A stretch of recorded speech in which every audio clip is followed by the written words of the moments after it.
Now that we've segued into the presentations, I'd like to begin with a short discussion about the early history of manga. I think this is an important topic because many people dismiss the medium of manga as something unrelated to classical Japanese fine art. Often you'll hear these critics describe manga as comic books in a pejorative tone.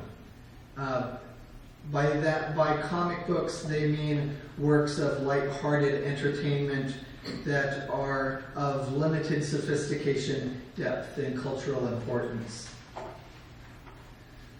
According to this interpretation, manga is a phenomenon that began after the end of the Pacific War. It was pioneered by such artists as Tezuka Osamu, writer of Astro Boy, a science fiction tale about an android who uses his superhuman powers to fight evil and injustice.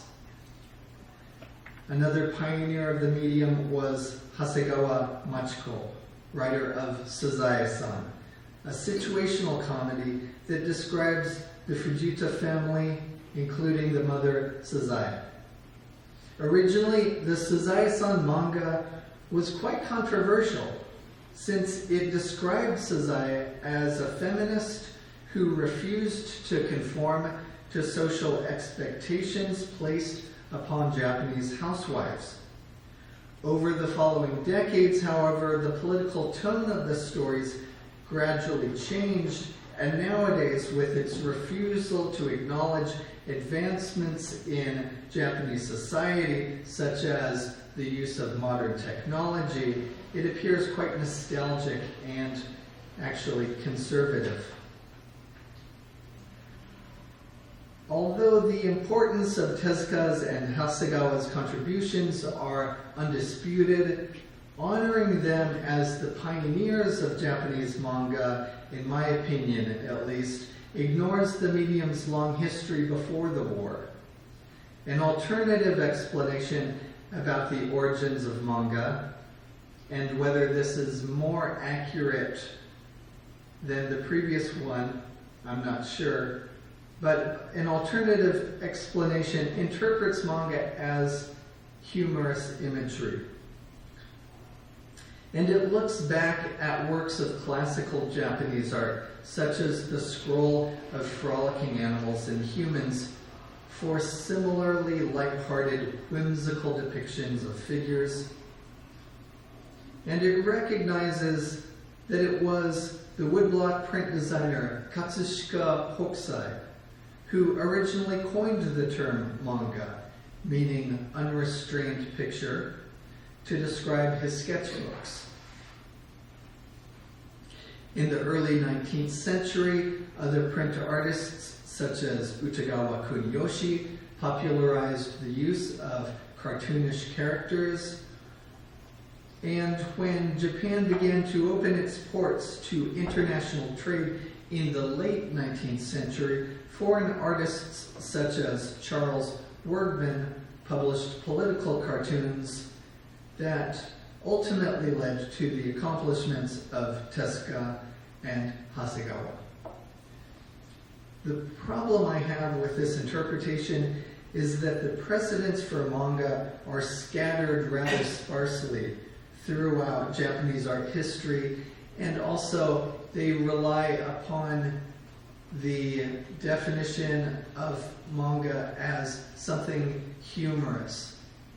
And we know that there is a lot of manga nowadays that is quite serious in tone. If we think of manga more broadly as illustrated books and narrative art, however, we can trace with far more clarity its stylistic evolution. We would begin with works of classical Japanese painting, such as the Tale of Genji hand scroll from the 12th century, as well as the Scroll of Frolicking Animals, which appeared in the following century. And as we enter the 17th century, in which the publishing industry arises, we shift our attention from painting to woodblock printed books. At this point, we see the public enjoying both works of classical literature, modern novels, and even reference materials such as encyclopedias. Because of the wide range of literacy among the general public, these texts were elaborately illustrated. The technology for polychromatic printing hadn't been invented yet, and so these illustrations were often hand-colored. In the late 17th century, we finally see books in which the artists are identified. The earliest of these artists was recognized through his style, but he didn't sign his actual name. So since he was active in the Kanbun era, we only know him as the Kanbun master. Soon thereafter, artists began to sign their names. This is a work by the designer Hishikawa Morinobu, and we featured this work in one of our Japanese print exhibitions quite recently.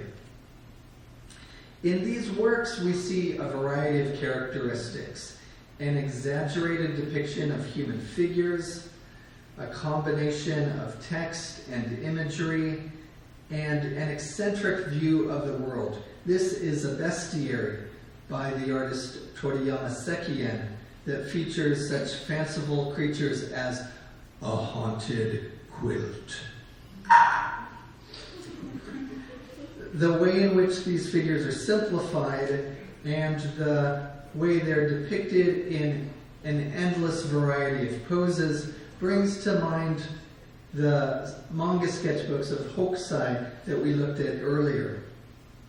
However, each of these works is by a different designer, and all of them are published years before Hokusai sketchbooks. So I think it's important for us to realize that the medium of manga was not invented by Hokusai or any other individual artist. Rather, it was an artistic evolution that involved thousands of contributors over the course of several centuries. If fate had been different, then another word such as soga, used here to describe Gekote Bokusen's sketches, might have become the popular term for Japanese graphic novels. But due to his popularity, it seems, Hokusai's description manga has become the official name of the medium. We recognize the contributions that American cartoonists made in the development of manga in the late 19th century, but even at that time, the Japanese print industry was continuing to evolve.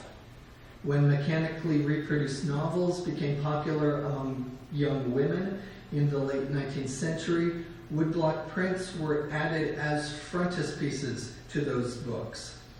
On the left is an example of one of those frontispieces, and on the right is a contemporary print showing how a reader would open the book and unfold the artwork to admire it.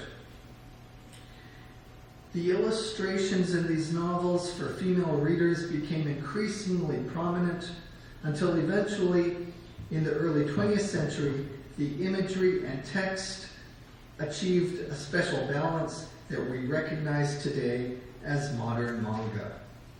And incidentally, this early manga that we're looking at is like the frontispiece that we just saw. It was directed towards a female readership. In the late 20th century, artists such as Tezuka Osamu and Hasegawa Machiko became famous for producing memorable works in this style.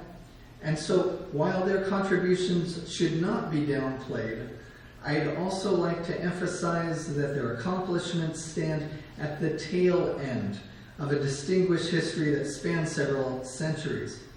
We exhibit works of manga here at our museum, not because it is a fashionable form of contemporary art, but because it is the current manifestation of a long art historical tradition, namely the history of woodblock prints, for which our museum is particularly well known.